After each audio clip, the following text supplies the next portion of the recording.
Welcome, everyone. Thanks for joining us for our MEFA webinar this evening called The College Admissions Process Declassified. And my name is Julie Shields-Rutina, and I am the Director of College Planning, Education, and Training at MEFA. And I'm so happy to have our guest presenter here with us this evening, Drew Carter from the College of the Holy Cross in Worcester. And Drew, I like to call you a friend of MEFA because you are so helpful to MEFA with admissions content and helping us answer questions. And tonight, Drew's really going to give us an insider's view of a lot of the topics in college admissions that you ask questions about. So we'll start there, Drew. Sounds great, Julie. It's great to be here, and I certainly would like to be considered a friend of MEFA, and it's always great collaborating with MEFA and with you. And a big part of our job in the world of college admissions is answering questions from families and from school counselors. And when we sort of maybe take a 30,000-foot view and step back a little bit, we realize that these questions tend to organize in a couple different categories. And what we've done tonight is to identify those categories. And then what I'll do is I'll go through and I'll talk about, answer basically the questions that are on the top of people's minds when it comes to these categories. And because I'm not working for Holy Cross tonight, I'll try to just give you my personal opinion as a higher ed admissions professional. And to the best of our ability, we'll try to put people's minds at ease a little bit. So the first topic is one that is a hot topic, especially within the last 5 years, is while it's an important conversation to have as a family about what schools to which your children will apply, it is almost equally as important to have an understanding over what the best round to apply to. Now, that could be the most common round is regular decision, but lots of schools offer a variety of different early rounds, whether it's early decision, and there's can be multiple rounds of early decision or very popular early action these days. And all things are not created equal. It can be easier or harder for an individual student depending upon which round they've applied in. And sort of the big question that we get a lot is, should I apply early, or is it going to help my chances of getting in? And to be frank, for the most part, early rounds are smaller. The pool of applications is smaller, and you can make a good argument. Don't you want to swim with fewer fish, right? Don't you want to compete in a smaller pool? And when you've applied early as well, you've in some way to that college, you've demonstrated your clear interest that school is a priority for you, whether it's early action or especially early decision. That's the binding application. It's also a little demonstration of maturity to have an understanding of when deadlines are and to meet the earliest deadline. That you're demonstrating something to colleges there. You could also make the case that, well, frankly, the application process creates a level of stress in our high school seniors. Why wouldn't we just want to end that process sooner rather than later? So meeting an earlier deadline, whether it's early decision or early action, that is going to help allow the student to enjoy their senior year a little bit more. So there are some compelling arguments to be made for applying in an early round, whether it's early action or early decision. Now you bring up stress, and I think about sometimes some of these early deadlines, though, come very soon into the fall of senior year. Couldn't that cause more stress? And aren't there situations where a student might want to not push themselves that way in the fall and just apply in a regular pool? Yeah, you're totally right.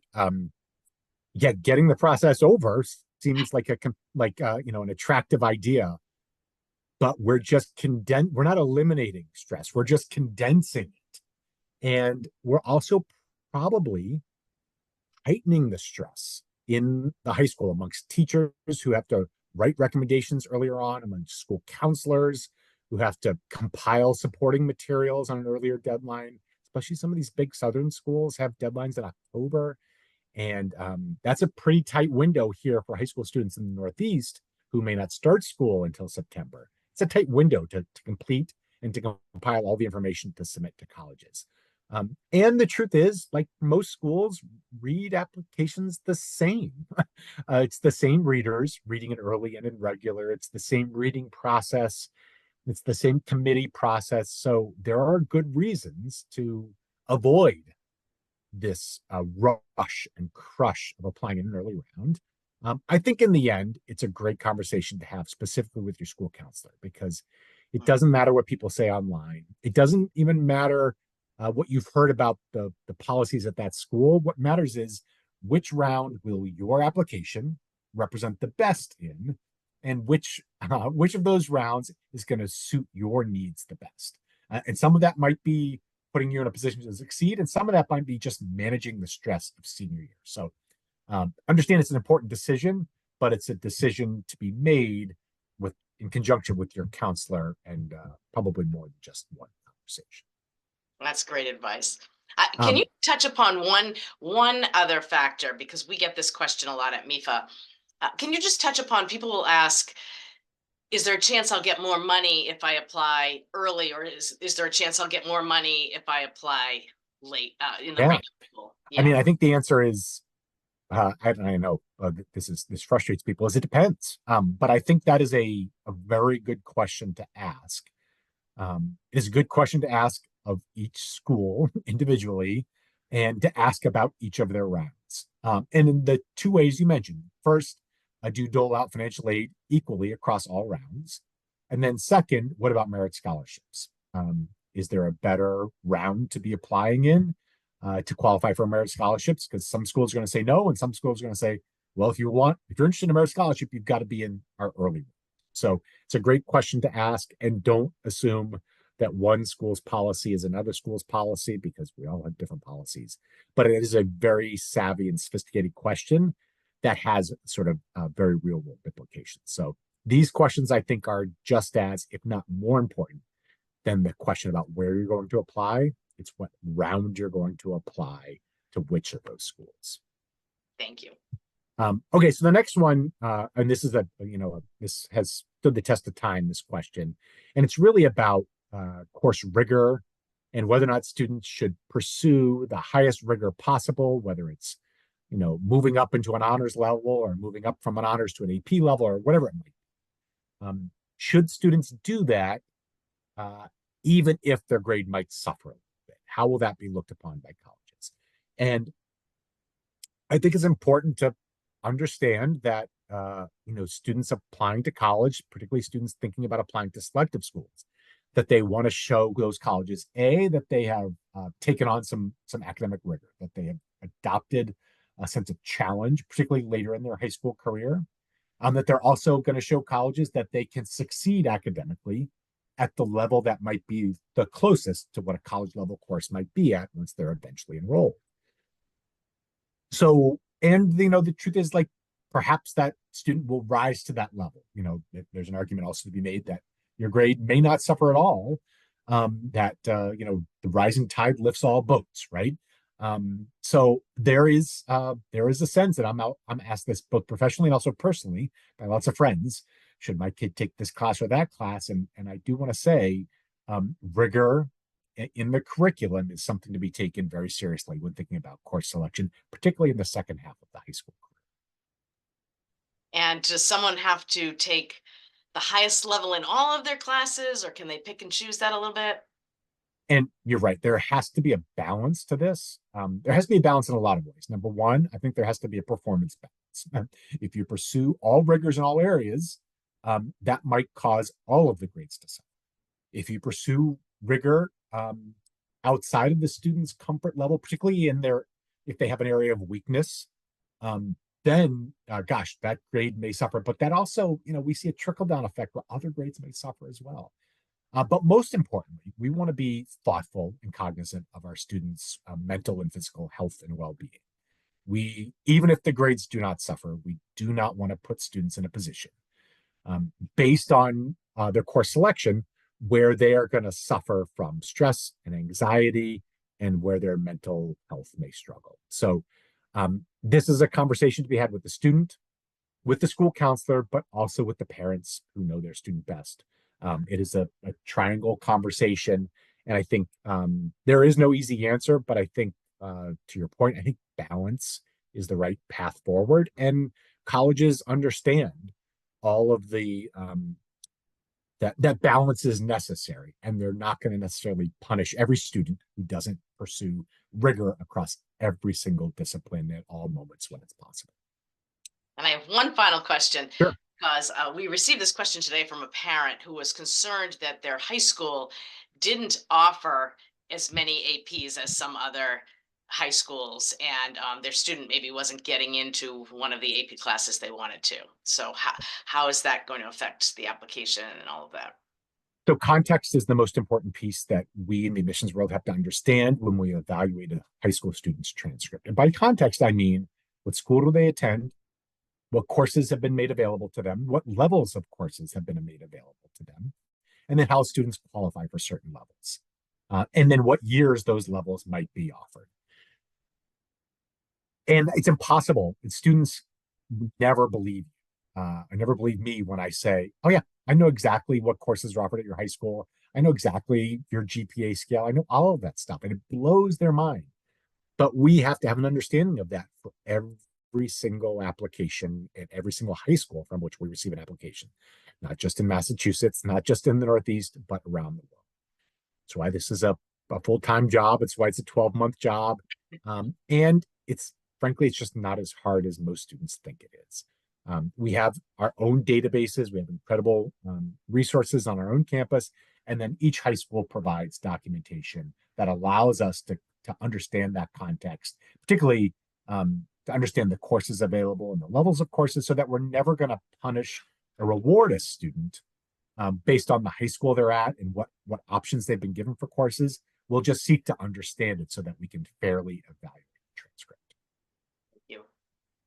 So speaking of courses, an important conversation that students are often having with their school counselor towards the end of their junior year and start of their senior year is in particular about recommendations. How many recommendations do I need for college? Who should I ask for recommendations? But the question we get most specifically is, how important are recommendations in the college application? These could be recommendations from teachers, from school counselors, sometimes, from an employer or somebody outside, but most specifically, we get this question about the required recommendations. And the truth is, they are narrative form. There is more detail and color and vibrancy to recommendations than there is to a transcript. The transcript's the most important part in our review of an application, but the recommendations do bring that student to life. And they help, bring that two-dimensional student into 3D. They are a lot more fun to read, I can admit, than transcripts are, even though they're not nearly as important. And what they help us to do is to have an understanding of what that student has been like in the past, by teachers describing what it was like to have that student in their classroom, which allows us then, to the best of our ability, to predict what that student might be like in the future in our classroom. Certainly, some of that comes from grades, but there is a piece of that that must come from these narrative teacher recommendations that really talk to us about lessons learned and strengths and weaknesses and attitude and perseverance and all these qualities that we know will contribute to a student's success, particularly as they transition to a different learning environment at the college level. I always wonder about that, so I'm glad you're addressing that, because I always think that, oh, let's take a teacher who's very popular, has great relationships with students, and gets requests from so many students to write a recommendation. It must be hard to really pick out all of those details for all of those students and write creative, unique letters. You must see a lot of similar type words and things in those letters. Yeah, you're right. It's that junior year English teacher, that junior year AP US history teacher who just gets bombarded with requests for recommendations. And you're right. Most recommendations read the same. Recommend is the root of recommendation. So most of them are filled with observations and anecdotes and adjectives, mostly taken from the tail half of the student's junior year. Most of them talk about perseverance. Most of them talk about strengths. Most of them will refer to a lesson learned and work ethic and things like that. So you are right. And if we're going to list out all of the parts of the application, recommendations as far as the weight that they carry is likely to be closer to the bottom than to the top. But in the world of selective admissions, there are no unimportant parts of the application. And the truth is, we also have to be understanding of the volume of applications that exists at some of the big universities these days. There are plenty of colleges here in the Northeast that have applications north of 50,000 each year just for undergraduate admission. And if we go out to the West Coast, gosh, we've got schools in triple digits, over 100,000 applications for undergraduate admission. It is fair to wonder about how much time is given to reading the recommendations when you've got 5- and 6-digit application pools for each year. So I think they do help clarify the picture of the student in the mind of the admission office, but I think we need to keep these in context. They are likely closer to the bottom in terms of importance than closer to the top. And I think it still is a great lesson to our high school students to encourage them to engage with their teachers. That the truth is, the best recommendations that I read every year are not necessarily from the best students. They are from the students who got to know their teachers and their school counselor the best, that they've given content to those teachers, to those school counselors, where they've formed a relationship. And those sort of relationships can contribute to grades, but it's when the student has really engaged in the learning process that I think we see the best recommendations. Now, something totally separate from the learning process, but maybe over the long term, maybe the most controversial part of college admissions is standardized testing. It is back now in the post-pandemic world where students have returned to requiring testing, but it has never played a smaller role nationally, I think, than it does right now in college admissions, because we have an all-time high number of schools who have adopted a test optional policy, not just under a trial basis, but under a permanent basis. That's certainly true for us here at Holy Cross, and sort of proudly test optional, but that has not really impacted the levels of stress and anxiety in students as they consider which test to take and whether or not they should submit their scores to each of the schools to which they'll apply. And the reality is that we know that through research, both at Holy Cross and national and frankly now international research, that the tests are inherently unfair. It's not a level playing field. And standardized testing has certainly lost some weight and credibility since the pandemic, when students couldn't take the test and admissions offices were forced to make decisions without testing. And gosh, the world didn't end. The sky didn't fall. It's just 4 hours on one day. It's not 4 years. And it's hard to say, like, gosh, this is how we should measure a student, by what circles they colored in on a sheet on one day over the course of a series of hours. So it's hard for me to say that it should be an important part of the application based on my experience at Holy Cross, but also based on the stress that I see that standardized testing can create in our high school students. Yeah, sometimes I hear people talk about grade inflation, from the college side, grade inflation. How do you really have a measure that's the same for everyone? But right, I mean, like it's there in the name, right? It is standardized. yeah, And the truth is, like you make a good point, at some of these big schools, they need to, with enormous applicant pools, especially the ones that now have returned to requiring standardized testing, they do need to lean a little bit more on a standardized measurement. The good news is that the majority of schools is still test optional. And I think it's important for students to do their best in standardized testing, but to do so without pressure, knowing that they can have many, many options for higher education if standardized testing is not a strength in their application. And if it will be a strength, then there certainly are schools out there that prioritize it, or even test optional schools that will consider it. So It's worthy of best effort and attention, but it is not worthy of stress and anxiety. Sure. That's a good point. Now, speaking of things that have been hot button topics since the pandemic, activities really, something we were always asked about before the pandemic, but then during the pandemic, when activities just stopped, and then in the post-pandemic world now, I think there's been a lot of questions about what weight do activities play.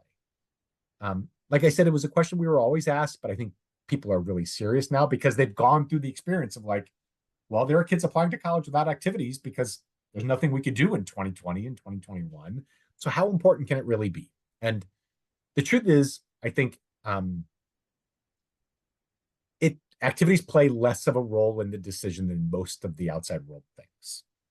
Colleges are interested in learning about what students do because it helps them imagine what that student might be like on their campus. But it's not a major way in which they're looking to make decisions or separate applicants within their pool.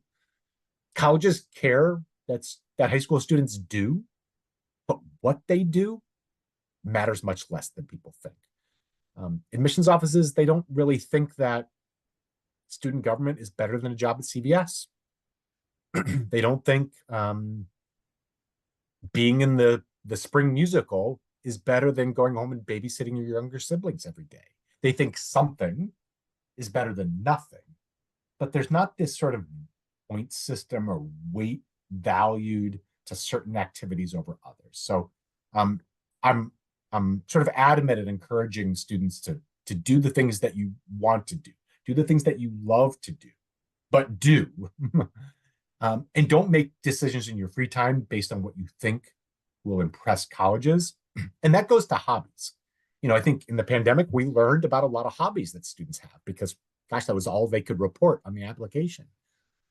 And some of that is carried over, and we still see students reporting hobbies on the application, and that can be really valuable, whether it's family responsibilities or whether it's reading, or I've learned about how high school kids decorate their clothes sometimes, and sewing and letterboxing. I've learned about so many cool little hobbies and activities since the pandemic, and that's been a really refreshing start. So I'm going to encourage high school students to do the things that you're interested in, do the things that you love, but also find a way to talk about those things in the application, because all the things that you do have value and they help us learn about who you have been and then also who you might be in our community down.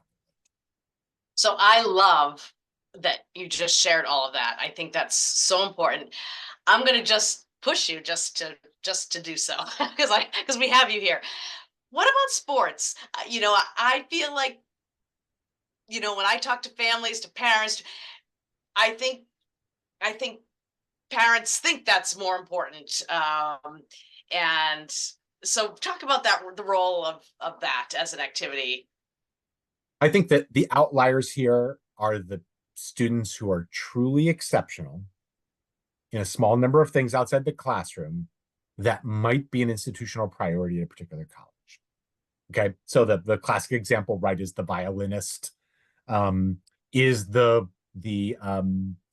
to use my example, right, that lead performer, that actor or actress in the spring musical who's applying to performing arts schools, that 7'1" basketball player. There's a few like real outliers. Those Yes. are where the activity will impact the college search and the college decision. That is, that is so much smaller than 1% of kids who are applying. It is a fraction of a percent. If that's not who you are, which odds would say that's not who you are, then your accomplishments, the way that the college, where it might impact your application, is how you write about that thing in a supplemental essay, or how you write about that thing in an essay, or how you talk about it in an interview. There's ways where activities add value to your application other than just on your resume.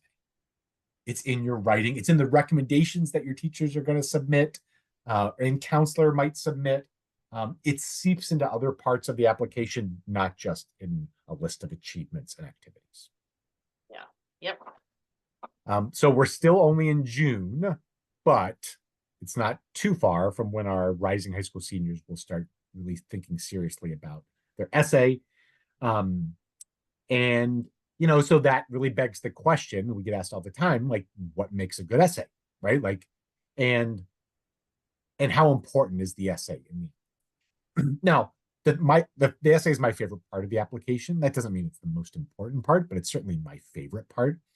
And the reason why I like it so much is that, um, gosh, it adds color and dimension, right? I think about the application as being two dimensions, and when we get that student's essay, it brings it into 3D, right? It takes it from black and white into color. It helps us learn like new things. It's a demonstration of the student's ability to write, um, and it brings sort of a, I don't know, like a still image, and it turns it into a video. It allows us to visualize the student. Now, I'm getting excited, you can tell, and using my hands a lot. I still want to temper this by saying it's not the most important part, but like, gosh, it's certainly our favorite part. And it is an opportunity for students to really find their voice in the application process. And there's not a ton of those opportunities, but this is certainly the main opportunity for them to find and exercise their voice. Now, what about something we've all been talking about lately? AI. Can AI write these college essays? Or if it's not AI, can someone have a parent write their essay? How do you deal with that? And how does that work? Yeah, it's funny that there's this new level of questions now, right, about artificial intelligence, and like, gosh, isn't that devaluing the essay? Because, and I've been quick to say, like, well, we've always been suspicious of outside influence on the essay. It's not just now.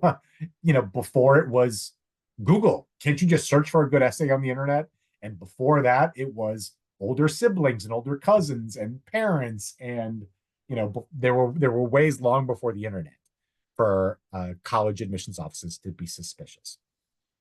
So certainly there is a temptation there, but there's always been a temptation to get outside help on your essay. The reality is that it's actually not that hard for admissions offices to determine how authentic the voice is in the essay. And it's not just because we have this essay and we're good at it. It's because we also have the writing on the extracurricular page. We also have the grades in English. We also have the recommendations and the teacher's comments. And we have all these other corresponding pieces of information that allow us to picture what we think the student's voice might be like, and how elevated it might be. And also what a 17-year-old writes like. And I got to be honest, I've played around with AI. It's fine, but I have not seen the level of writing there from artificial intelligence that would ever impress an admissions office. Maybe in its sort of ability to recite facts, but that's, the essay, the college essay is really about voice. And there's no depth to the voice of AI as I've seen yet. And so while it's another thing on the list for us to think about in the world of college admissions, I'm just not that worried. Yeah. So that brings us to the sort of the last question then, is like, when you take a look at all these things, then who really gets in? Like, who really gets admitted? We've talked about a lot of topics, but let's be honest, the academic piece is the most important piece of the college application.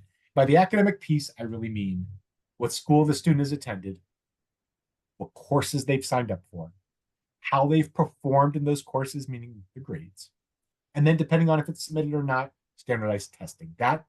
Those sort of four things, that's the cake. Everything else on the list that we've talked about, everything else in the application, it's just frosting.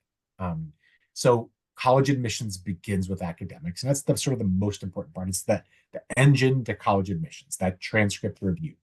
And it's what we're trying to do is evaluate past academic performance and predict future academic performance. And really, like, the way you start that is by looking at grades. Some schools, it might be standardized testing, and we're really trying to just choose students and looking at the work that students have done, grades, and for some schools, standardized testing. That's really the best way to do it. Certainly, there's a holistic piece of it, but frankly, the academics is the most important. That's good. Now, anyone who's taken a college tour and gone to an information session understands that every college information session begins with some sort of explanation that they practice holistic review. And that, I mean, that's often misinterpreted. Holistic review means everything in the application is under consideration. And that's sort of an assurance to students and to families. Everything will get read. That doesn't mean everything counts the same. That's how it's misunderstood. Oh, well, if everything matters, then don't look at my grades in English, math, or science. Look at, that I'm, treasurer of the French club. Everything matters is a little different than everything carrying the same weight. So it is more sophisticated and more nuanced than I sort of made it out there to be about just about academics. There is frosting on that cake, right? And that's an important part. And, the more selective you get into the world of admissions, then the bigger the role of the frosting and all those other pieces, and the better the cake has to be. I don't know if you guys are following my metaphor here, but that in the end, I think what I am often apt to say to students is to focus on the pieces of your college application that you have absolute control over. You control the effort you put in the classroom. You control how you exercise your voice in essays and in interviews. And you control how you engage with the world of college admissions through visits and, if you attend open houses, or how you interact with admissions counselors, and those things I just listed right there, right? Your engagement, your writing, and your effort in the classroom. Those three things, gosh, they create such incredible momentum to a student's application. Now, as you know, Julie, momentum works both ways. It can be negative momentum, it can be deceleration, or it can be acceleration. It can be positive momentum. Yeah. And even for students who are rising seniors at this point, they still have an ability to create that positive momentum through the work that they'll do in the classroom next fall, how they sort of find and exercise their voice, and how they engage with colleges through this sort of this journey of a search and application process. It does not, those three things do not erase the other parts of the application, but they do create a lean to the application that I think gives students an opportunity to put their best foot forward. And I think that's what we want for our students. It's also a good lesson for adult life, as Julie and I can attest, focusing on the things you control and trying to let go of the other things. Some of us are still learning that lesson. Maybe not you, Julie, but I am. Always. But it is a great time to start to impart that lesson to our teenagers, in particular, our students who are on the verge of applying to college.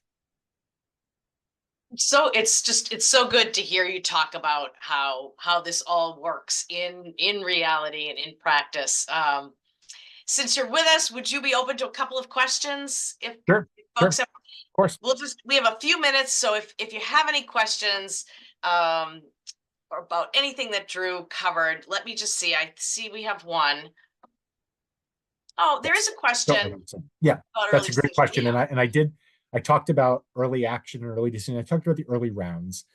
And to clarify, early decision is a binding application. And when you submit that application, there's an agreement form that the student signs, the parent signs, and the school counselor signs. And it basically just says that the student and family understand what early decision means. And what that means is that if you've submitted an early decision application to a college, you can only have one active at a time.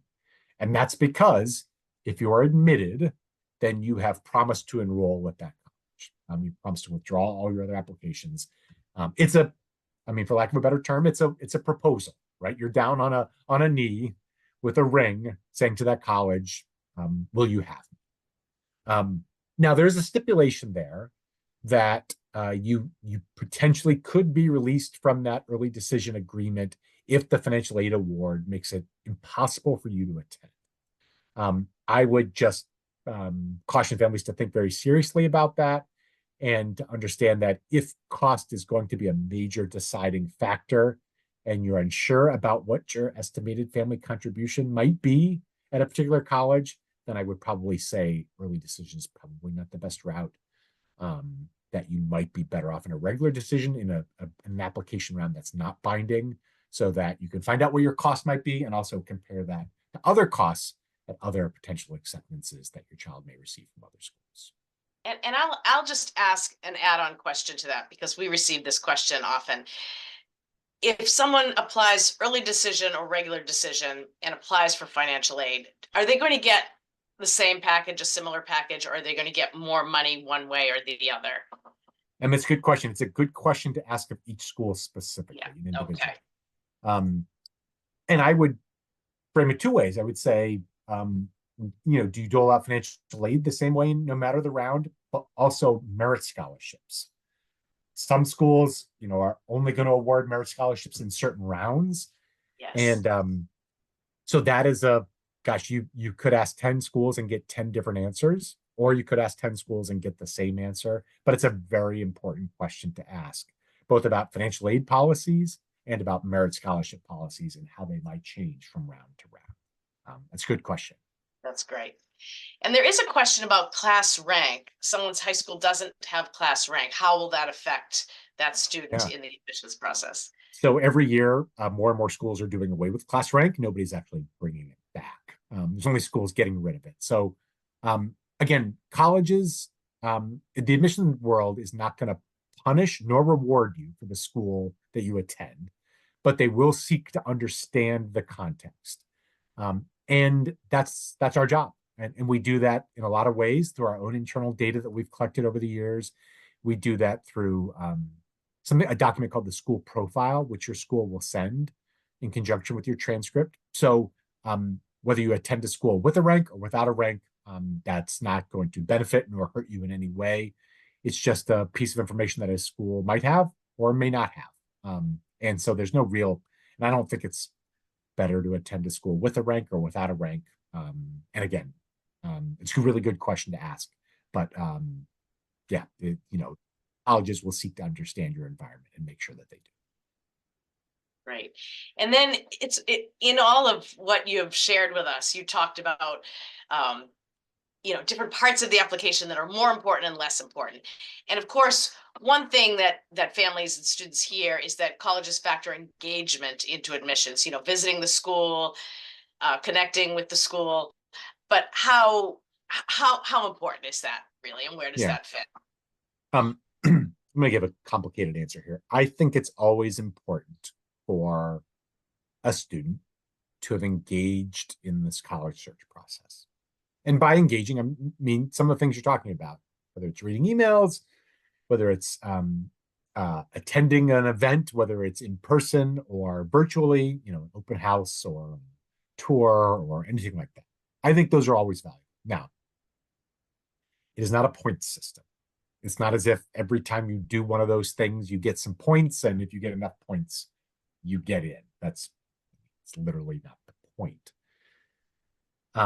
And what becomes tricky is that there are some schools out there, Holy Cross is one of them, that will say, we do track a student's engagement. And there are other schools out there that are going to say, no, we don't do that. It's a fool's game to try to figure out which schools do and which schools don't, and to engage the schools with do. No, just encourage your students to engage and authentically engage. They're going to learn about colleges. They're going to learn about themselves. They're going to learn about options. They're going to build a vocabulary, a college vocabulary of different curricula and of common area requirements, distribution requirements, all these things they're going to learn through engagement. And I think remove from the fact that the school, some schools might be acquiring that information and others might.